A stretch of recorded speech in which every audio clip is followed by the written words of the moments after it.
우리가 신앙생활을 합니다만 신앙을 갖는다고 하는 것은 다른 말로 표현하면 담을 헐고 경계를 재설정한다, 이렇게 표현할 수 있습니다. 다시 말하면 신앙은 내가 죽고 내 안에 그리스도께서 사시게 하는 것이기 때문입니다. 경계를 넘는다는 말은 일반적인 의미로 말한다고 하면 우리의 고정관념을 깨는 것입니다. 전통과 관습을 뛰어넘는 사고와 행동을 하는 것을 말합니다. 물론 우리가 지켜야 될 경계와 담도 있습니다. 예수 그리스도께서 세우신 경계와 담이라고 하면 우리가 목숨을 걸고서라도 그 경계를 포기해서는 안 됩니다. 그것은 진리의 경계요, 거룩과 경건의 담입니다. 그러나 오늘 우리는 본문을 통해서 담을 헐고 경계를 넘는 문제를 함께 묵상하며 은혜를 받고자 합니다. 우리 그리스도인은 담을 높이 쌓고 또 진한 경계를 정해서 아무도 들어오지 못하게 하고 우리끼리의 이익과 욕망만을 위해서 존재하는 그런 집단은 아닙니다. 그런 집단은 결코 그 안에서 하나가 될 수가 없습니다. 밖을 향해서 넘쳐 흐르고 스며들게 하고 번질 수 있는 그런 공동체만이 진정으로 내부에서도 하나가 될 수 있습니다. 내부에서 진정으로 자기를 부인하는 사랑을 나눌 줄 아는 공동체가 밖을 향해서도 자신들이 믿는 바를 담대하게 선포할 수 있습니다.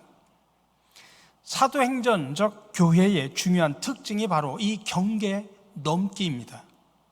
이것은 경계를 넘는다고 해서 경계를 파괴하는 것이 아니라 경계를 확장하는 것을 의미합니다.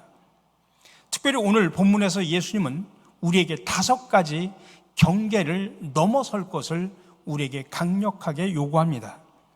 첫 번째 경계의 넘기는 나에서 성령으로입니다. 이스라엘 백성들은 하나님 나라를 기다리던 민족입니다. 남북 이스라엘이 멸망한 후에 이스라엘은 사실상 하나님의 나라가 팔레스타인 땅에 임하지 않았다고 그들은 그렇게 생각을 했습니다. 근데 사실 물론 이것이 사실은 아니죠. 포로에서 돌아온 후에도 하나님은 여전히 하나님 나라의 왕으로 계셨고 또 자기 백성을 위해서 일하셨습니다. 다시 말하면 역사의 주인은 여전히 하나님이셨습니다. 근데 현실 상황은 그렇지 못했습니다. 이스라엘은 여전히 다른 이방 민족들의 지배를 받고 있었습니다. 그래서 그들에게 참된 해방은 이 팔레스타인 땅에서 이방인들이 물러가고 거기에 자기들의 독립국가를 세우는 것이었습니다. 그러자면 강력한 메시아적인 통치자가 나와야 합니다. 그래서 제자들은 예수님이 로마의 집에서 이스라엘을 구원해 줄 진정한 메시아로 알았는데 그만 허망하게 심한 번 모습을 보고 십자가에 죽었다면서 비통해했습니다.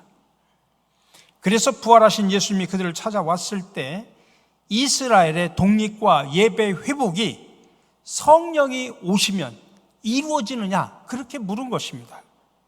그때 예수님의 대답은 이르시되 때와 시기는 아버지께서 자기의 권한에 두셨으니 너희가 알 바 아니요 오직 성령이 너희에게 임하시면 너희가 권능을 받고 예루살렘과 온 유다와 사마리아 땅끝까지 이르러 내 증인이 되리라 라고 말씀하셨습니다. 여기서 예수님은 다시 성령을 강조하시고 그분의 권능을 강조하십니다. 이것은 마치 구약의 스가랴 예언자가 말한 대로 하나님의 나라라고 하는 것은 사람의 힘이나 사람의 능력으로 세워지는 것이 아니라 성령을 통해서만 세워진다고 하는 그 말씀을 연상시킵니다. 제자들이 생각하는 나라는 땅의 나라였고 눈에 보이는 나라였고 정치적인 해방이 이루어지는 나라였습니다. 하지만 예수님은 하나님의 나라가 물론 확인 가능한 구체적인 땅의 나라이고 물질적인 나라이지만 더 본질적으로 이야기하면 영적인 나라라고 말씀하고 계십니다. 땅이 있고 백성이 있으면 저절로 형성되는 나라가 아니라 하나님 나라의 왕이 통치해야 하나님의 왕국이 됩니다. 그래서 하나님 나라를 세우는데 가장 필요한 것은 어떤 인간의 권능이나 강력한 군대, 정치적인 혁명, 군사적인 반란도 아닙니다. 전쟁은 더더욱 아닙니다. 하나님 나라는 오직 왕이신 하나님께만 충성을 바치는 나라입니다. 하나님 나라는 오직 하나님의 방법으로 하나님의 시간표를 따라서 이루어지는 것입니다. 따라서 하나님의 나라가 이루어지기 위해서는 반드시 먼저 내가 무너져야 합니다. 나의 나라가 붕괴되어야 합니다. 땅에 속한 세속적인 가치관이 무너져야 합니다. 이기적인 자기 중심성에서 이타적인 사람으로 바뀌어야 됩니다. 저와 여러분들, 구원받은 우리들은 모두가 다 성령의 사람들입니다. 그래서 내 안에서 내 소리나 세상의 소리보다는 성령의 소리, 성령을 통한 그리스도의 소리, 하나님의 말씀의 소리를 더 크게 듣는 사람들이 바로 그리스도인들입니다. 이전에 우리는 조물주보다는 피조물을 더 사랑했고 모든 불의와 탐욕과 시기와 분쟁과 악독이 가득한 사람들이 바로 저와 여러분이었습니다. 그러나 이제는 하나님의 나라는 성령의 나라인데, 그래서 교회는 성령이 가장 자유롭게 역사하는 공간이 되어야 합니다. 그래서 성령의 열매를 맺는 교회가 되어야 합니다. 그러므로 무너진 가정을 일으키고 이 사회를 정의롭게 하는 가장 강력한 힘은 바로 나 중심적인 삶에서 성령 중심적인 삶으로 변화된 그런 그리스도인들로부터 나온다는 이야기입니다. 성령께서 역사하시는 영적인 나라가 내 안에, 우리 가정 안에, 우리 교회 안에 임할 때 그것이 바로 사도행정적인 부흥이 일어나는 것이고 사도행전적인 교회고 하나님 나라의 기초한 교회가 된다는 사실을 믿으시기 바랍니다. 두 번째 경계 넘기는 이스라엘에서 온 세계로라고 하는 것입니다. 제자들이 생각하는 하나님의 나라는 팔레스타인의 이스라엘이었습니다. 이건 아주 민족주의적이고 편협한 국수주의적이었습니다. 그래서 여전히 선민 유대인과 이방인의 경계가 아주 선명했습니다. 물론 이런 생각은 구약의 예언자들의 영향도 있습니다. 구약의 예언을 보면 다분히 이스라엘 중심의 하나님 나라를 말하고 있었기 때문입니다. 그래서 유대인들의 하나님의 나라가 이루어지는 것을 세계 만민이 바로 이스라엘의 종교 중심지인 예루살렘 성전을 향해서 나오는 그런 사건으로 이해를 한 것입니다.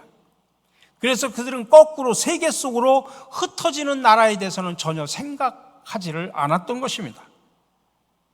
그러나 사실 그렇지는 않죠. 처음부터 하나님께서 아브라함을 부르실 때부터 온 세계의 구원은 하나님의 계획이었습니다. 이방인과 유대인이 하나가 되어서 주님을 찬미하는 것이 하나님께서 구약 시대에 이상으로 보여줬던 하나님 나라의 모습이었습니다. 그러므로 이방인이 유대인과 더불어서 여호와를 찬양하는 그날을 위해서 유대인들은 끊임없이 자기 자신을 창조적으로 해체해가지고 이방인들 속으로 나가야만 했습니다. 그렇지만 안타깝게도 유대인들은 자기들이 높은 담을 쌓고 때로는 자격 심사를 거친 후에 받아주는 그런 역할만 했습니다. 그러니 정작 그들 자신에게는 그런 것들이 위선이고 고립의 담이 되고 말았습니다. 여러분, 우리도 나 자신을 낮춰서 이웃을 향해 나가지 않으면 우리는 곧 교만해지고 스스로를 고립시켜서 결국은 썩고 말게 됩니다. 그래서 여러분, 인간적인 자부심으로 충만한 교회는 고약한 냄새가 날 수밖에 없다는 사실을 기억하시기 바랍니다. 예수님은 하나님 나라가 온 세계로 퍼질 것을 말씀하십니다.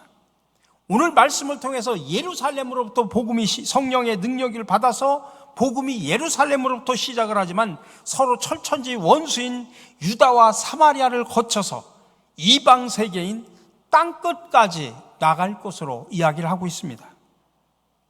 성령께서 우리 안에서 모든 선입견과 고정관념, 그리고 그릇된 전통과 인습, 세속적인 욕망으로 버무러진 그런 기대를 다 깨트릴 것이라고 지금 말씀하고 계십니다.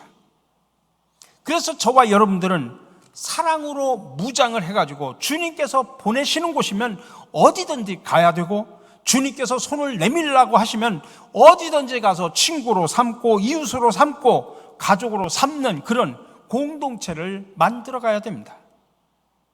이것이 바로 사도행전적인 교회고, 이게 진정한 교회 부흥이라고 하는 것입니다. 그러므로 이스라엘이라고 하는 편협한 그런 민족주의가 죽어야 온 세상이 살 수 있다는 이야기입니다. 내가 죽고 성령께서 내 안에 역사하실 때 내 교회라는 울타리를 넘어설 수 있습니다. 이제 사도행전은 예루살렘의 성령의 역사와 유다와 사마리아의 성령의 역사와 그리고 땅끝 온 세계의 성령의 역사의 순서로 진행이 될 것입니다. 이것이 예루살렘의 경계를 넘어서 온 세상으로 나가는 길입니다. 세 번째 경계 넘기는 특정한 때에서 모든 때라고 하는 것입니다. 제자들은 주님께서 이스라엘 나라를 회복하심이 이때이니까 라고 물었습니다. 머지않아 성령이 오실 것이고, 그러면 성령이 오실 그때가 종말이 올 것이라고 그들은 그렇게 생각했던 것입니다. 그러면 이제 악인들이 다 심판을 받고 악인 의인들의 나라, 아니 정확하게 말하면 자기 유대인들의 나라가 이루어질 것이라고 그렇게 기대를 했습니다. 그런데 예수님의 대답은 이렇습니다. 때나 시기는 아버지께서 아버지의 권한으로 정하신 것이니 너희가 알 바가 아니다.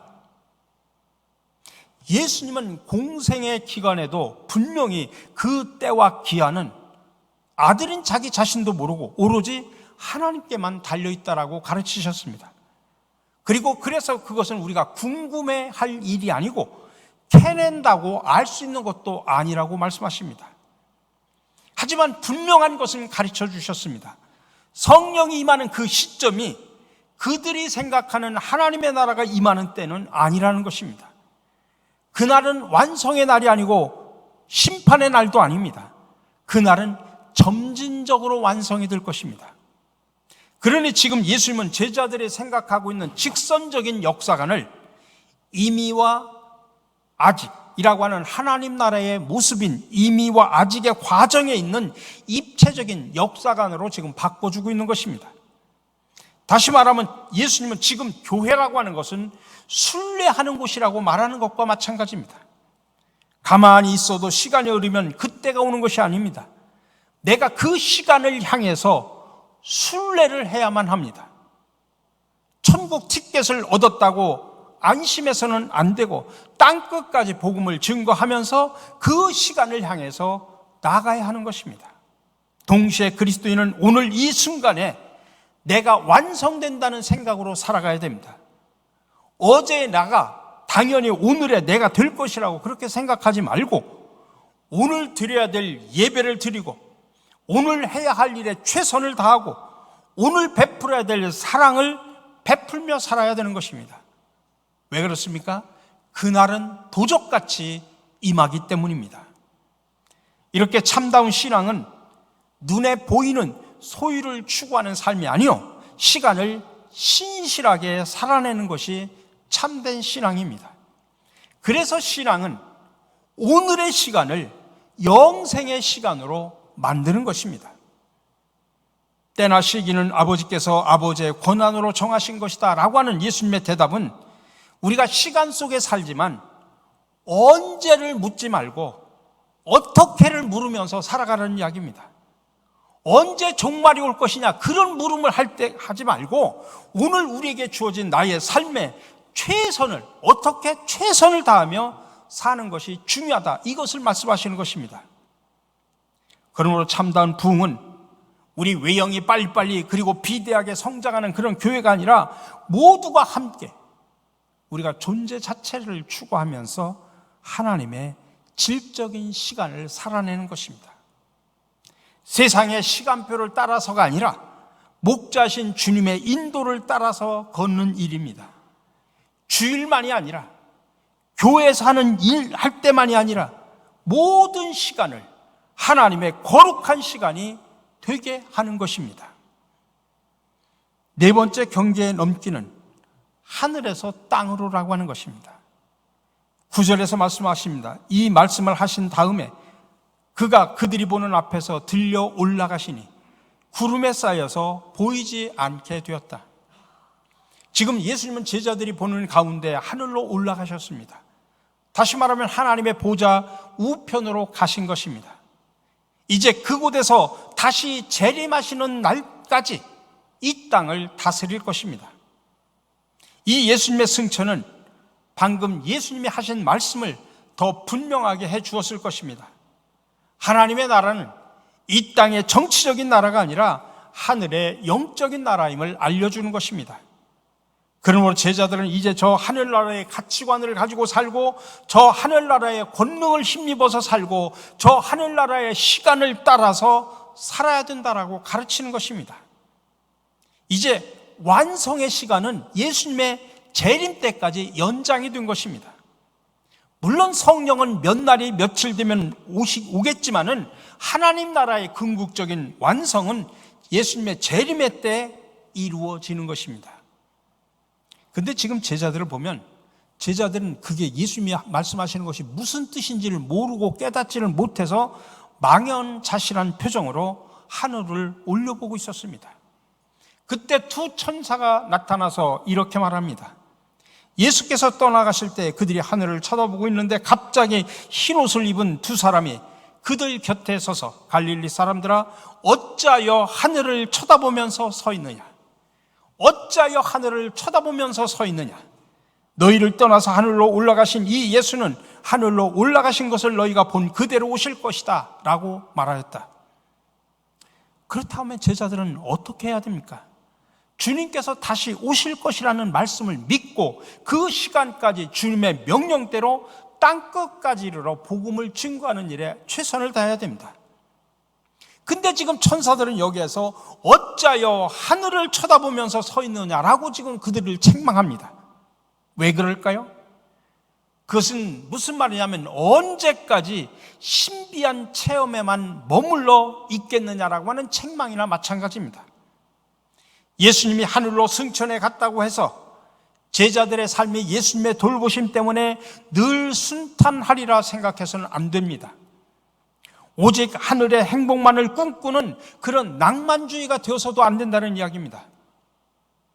우리의 삶도 마찬가지입니다. 우리가 예수 믿으면 형통한 인생만 전개되는 것이 아니라 또 모든 일이 다 잘 될 것이라고 말한다면 그런 사람들은 저 하늘만 쳐다보고 사는 사람하고 똑같다는 이야기입니다.